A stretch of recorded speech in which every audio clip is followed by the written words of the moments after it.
आखिरकार प्रधानमंत्री मोदी जी ने आज महंगाई पर चर्चा की और मोदी जी हमेशा की तरह इस बार भी इतनी सफाई से अपनी बात करके निकल गए कि सांप भी मर गया और लाठी भी नहीं टूटी।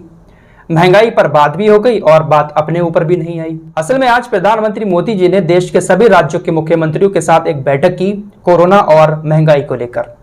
कोरोना भी बहुत तेजी के साथ बढ़ रहा है, ऐसी खबरें आ रही हैं। इसको लेकर प्रधानमंत्री मोदी जी ने बैठक की थी और कहा कि जो ओमिक्रॉन वेरिएंट और सब वेरिएंट आया है ये कितना बड़ा संकट पैदा कर सकता है, इसका नमूना आप यूरोप में देख सकते हैं। हाहाकार मचा हुआ यूरोप के देशों में, तो ये हमारे देश में भी खतरा बन सकता है। इसके लिए हमें एहतियात बरतने की जरूरत है। साथ ही साथ प्रधानमंत्री मोदी जी ने अपनी उपलब्धियां गिनाते हुए कहा कि पिछले 2 सालों में सरकारों ने जिस तरीके से काम किया है उसकी वजह से आज कोरोना हमारे देश के अंदर तकरीबन खत्म हो चुका है। कोरोना की लड़ाई में केंद्र सरकार ने और राज्य सरकारों ने अहम भूमिका निभाई है। काफी सारी उपलब्धियां प्रधानमंत्री मोदी जी ने सरकारों की गिनाई। मोदी जी का भाषण आगे बढ़ते हुए स्कूलों पर पहुंच जाता है। मोदी जी ने कहा कि काफी लंबे समय के बाद स्कूल खुले हैं और कोरोना फिर से आ गया है, जिसकी वजह से पेरेंट्स की चिंता बढ़ गई है और बहुत सारे बच्चे संक्रमित भी हो रहे हैं। लेकिन हमने जो है सुरक्षा का कवच बिछा दिया है। स्कूल जा रहे 12 साल के बच्चों को वैक्सीन का कवच मिलना शुरू हो चुका है, इसकी अनुमति भी मिल गई है। यानी यहां पर भी प्रधानमंत्री मोदी जी ने अपनी उपलब्धि गिना दी कि लोग परेशान तो हो रहे हैं पेरेंट्स बच्चों को स्कूल भेजने से कि कहीं संक्रमित ना हो जाए, और बच्चे संक्रमित हो भी रहे हैं, लेकिन हमने जो है वैक्सीन का कवच बिछा दिया है जिस वजह से बच्चे सुरक्षित रहेंगे। साथ ही साथ पुरानी बातों को याद करते हुए मोदी जी ने कहा कि आज देश के अंदर हमने बहुत बड़ी बड़ी उपलब्धियां हासिल कर ली हैं। बेड भी बहुत सारे बढ़ चुके हैं हॉस्पिटल्स में, ऑक्सीजन की भी कोई कमी नहीं है। मतलब बहुत सारी जो हाहाकार वाली बातें उस वक्त आपको दिखाई दे रही थी जब कोरोना आया था, तो ऑक्सीजन की कमी, बेड्स की कमी, वो सारी कमियां अब प्रधानमंत्री मोदी जी ने देश के अंदर दूर कर ली हैं। ये सारी उपलब्धियां गिनाई। इसके बाद मोदी जी महंगाई पर आ जाते हैं। उन्होंने बात की बढ़ते पेट्रोल डीजल के दामों को लेकर। प्रधानमंत्री मोदी जी ने कहा कि हमने ऐलान किया कि हम पेट्रोल डीजल से एक्साइज ड्यूटी भी हटा रहे हैं और राज्य सरकारें अपने अपना वैट भी कम करें।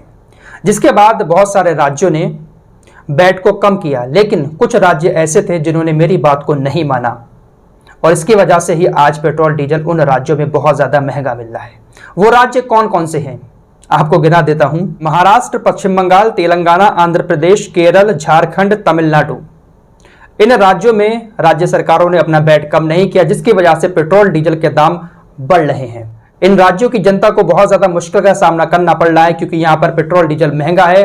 राज्य सरकारों ने अपना वैट कम नहीं किया है। ये वो राज्य हैं जहां पर बीजेपी की सरकार नहीं है। तो प्रधानमंत्री मोदी जी ने सीधा सीधा निशाना इन राज्यों पर साधा कि यहां पर पेट्रोल डीजल के दाम ज्यादा बढ़े हुए हैं। इससे वहां की जनता को बहुत ज्यादा परेशानी हो रही है। लेकिन पूरे देश के अंदर भी तो 100 से पार निकल चुका है डीजल पेट्रोल। तो क्या जहां पर बीजेपी की सरकार है वहां के लोगों को पेट्रोल डीजल के बढ़े हुए दामों से कोई फर्क नहीं पड़ता है? लेकिन मोदी जी ने सीधा सीधा ठीकरा उन राज्यों के ऊपर फोड़ दिया जहां पर बीजेपी की सरकार नहीं है और कहा कि आप अपने यहाँ पर टैक्स घटाएं, थोड़ा सा वैट कम करें, जिससे पेट्रोल और डीजल की कीमतें कम हो सके। तो ये 5-6 राज्य हैं, तो यहाँ पर अगर सरकारें वैट घटा देती हैं तो पूरे देश में थोड़ी ना कम हो जाएगा। अब इसको लेकर कांग्रेस ने देखिए क्या कहा। कांग्रेस के पवन खेड़ा हैं, इन्होंने कहा कि पेट्रोल डीजल पर मोदी सरकार ने, केंद्र की मोदी सरकार ने एक्साइज ड्यूटी के रूप में 26 लाख करोड़ रुपए कमाए हैं। 26 लाख करोड़।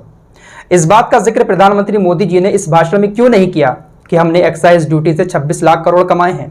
पवन खेड़ा ने कहा कि आपने राज्यों को समय पर जीएसटी का हिस्सा नहीं दिया और फिर अब आप राज्यों से वैट को कम करने के लिए कह रहे हैं।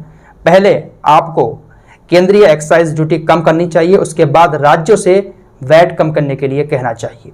आपको बता दें, वैट से ज्यादा एक्साइज ड्यूटी केंद्र की मोदी सरकार लेती है। तो पवन खेड़ा ने कहा कि 26 लाख करोड़ आपने कमाए हैं एक्साइज ड्यूटी से, पहले आप उसके बारे में भी जनता को बताएं। तो आखिरकार आज प्रधानमंत्री मोदी जी ने महंगाई पर चर्चा तो की, लेकिन पेट्रोल डीजल के बढ़ते हुए दामों को उन राज्य सरकारों के जिम्मेदार ठहरा दिया जहां पर गैर बीजेपी की सरकार है। फिलहाल इस रिपोर्ट में इतना ही। मिलते हैं एक और नई वीडियो के साथ। प्रधानमंत्री मोदी जी ने आज भाषण दिया था, सोचा आप लोगों को मुख्य बातें उसकी बता दूं। मिलते हैं एक और नई वीडियो के साथ, तब तक के लिए अपना ख्याल।